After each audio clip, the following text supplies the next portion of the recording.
Pemirsa, program makan bergizi gratis baru menyasar ratusan ribu penerima dari target 3 juta penerima. Jadi sebenarnya program ini apakah nanti bisa berjalan sesuai dengan harapan ya Jason? Atau apakah bisa memenuhi kebutuhan gizi penerima manfaatnya? Kita akan bahas pagi ini bersama ahli gizi dari IPB University. Ada Prof. Ali Komsan. Prof. Ali, selamat pagi. Prof, salam sehat. Selamat pagi, salam sehat. Oke, Prof. Ali, kita lihat kemarin hari pertama pelaksanaan makan bergizi gratis. Dari menu makanan, kemudian dari jangka panjangnya, apa evaluasi Anda untuk hari pertama kemarin, Prof? Ya, dari segi pelaksanaan saya kira 4 jenis komoditas makanan yang diperlukan oleh seorang anak terpenuhi, yaitu nasi, sayur, lauk, dan buah. Sebagian memang ada yang bertanyakan kira-kira susunya kapan. Pemerintah sudah menetapkan bahwa susunya mungkin hadir seminggu sekali.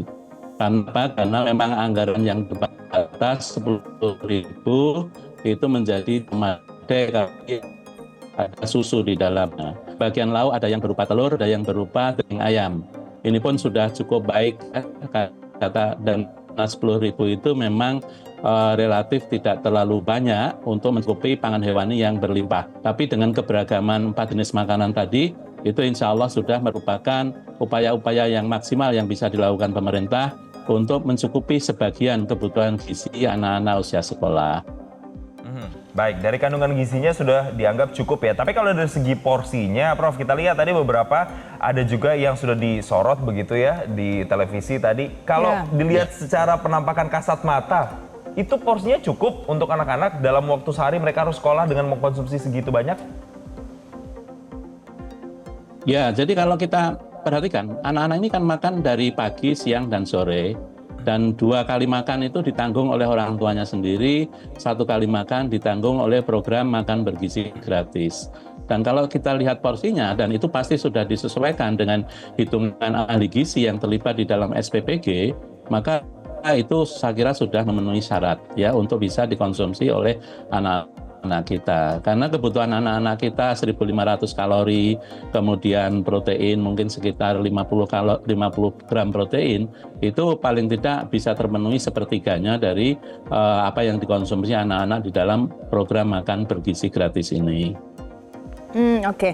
Tapi kan Prof tadi mengatakan kalau itu bisa jadi sudah ada masukan dan saran dari ahli gizi yang mungkin ikut campur di sana, ikut terlibat berkontribusi di sana. Prof, tapi kalau kita lihat anggarannya satu anak akan mendapatkan Rp10.000. Apakah sebenarnya Rp10.000 itu kalau dari hitung-hitungan normalnya itu bisa cukup untuk satu porsi makan, Prof? Kualitasnya? Ya, baik. Jadi ketika mendengar dana 10.000, saya itu menghitungnya kayaknya ini cuma bisa dengan telur saja.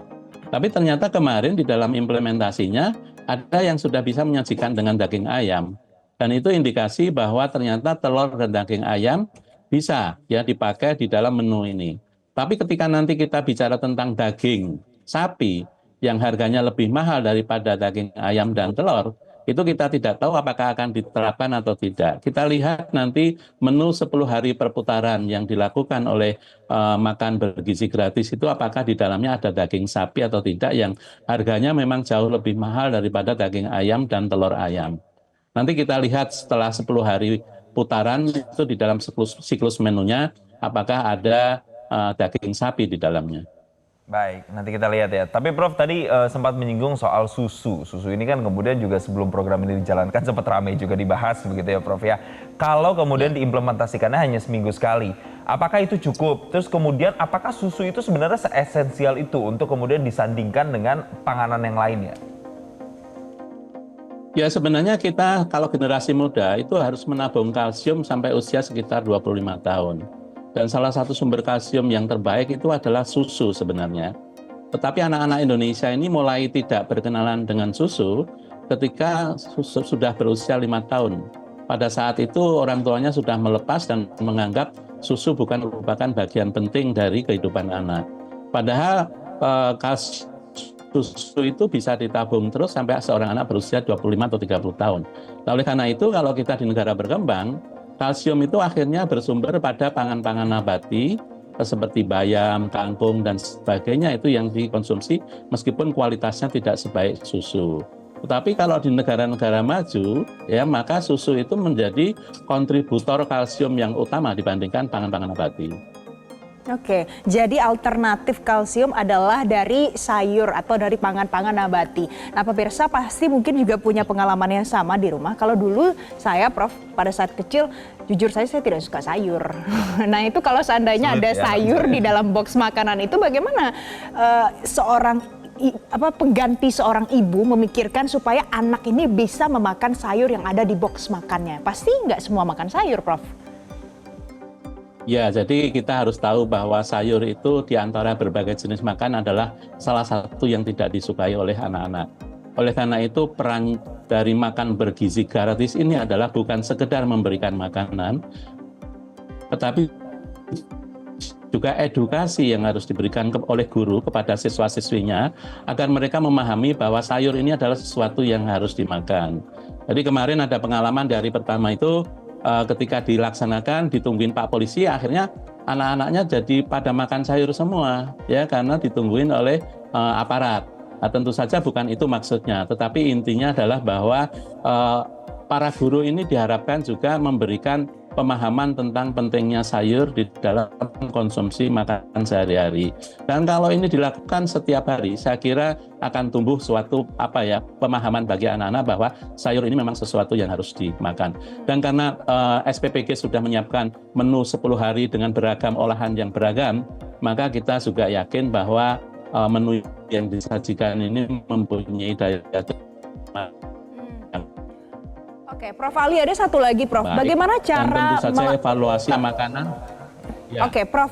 Ada satu lagi. Bagaimana cara menyajikan makanan pada saat sayur itu untuk disajikan kepada anak-anak, kita memastikan kalau gizinya memang masih ada di dalam sayur itu. Berarti ini kan tergantung dari cara memasak dan penyajiannya. Bagaimana itu dipastikan bisa terlaksana di dalam program ini, Prof?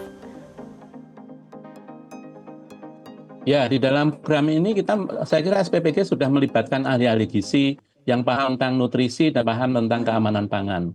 Sehingga di dalam proses pemasakan itu sudah memperhatikan panasnya berapa, proses pemanasannya berapa, sehingga gizi yang ada di dalam sayuran tidak banyak yang rusak.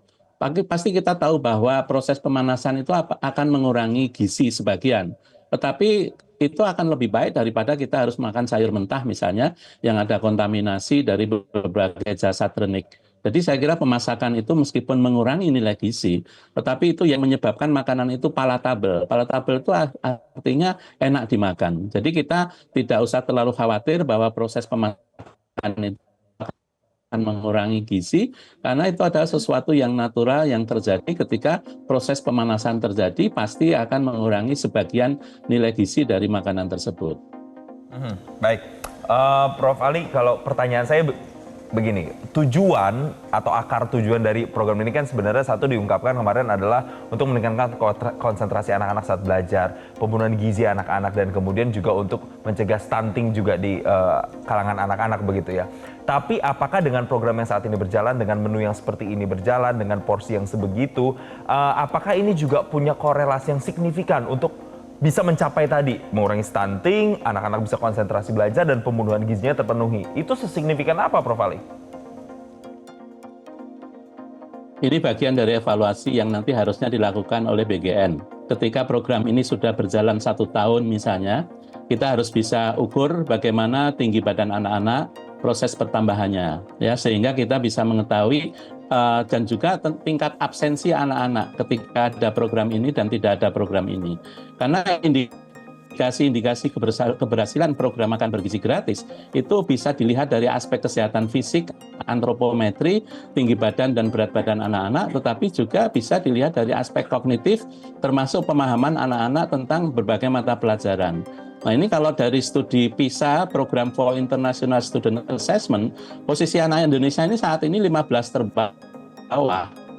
Jadi kalau ini program bisa berjalan 5 tahun, 10 tahun, ketika nanti program PISA itu dilakukan sebagai alat evaluasi, kita bisa mengetahui apakah skor dari nilai matematika, sains, dan membaca anak-anak kita itu menjadi lebih baik ketika program makan bergizi gratis itu dilakukan. Jadi saya kira ini merupakan PR bagi BGN untuk menetapkan indikator keberhasilan dari program ini seperti apa.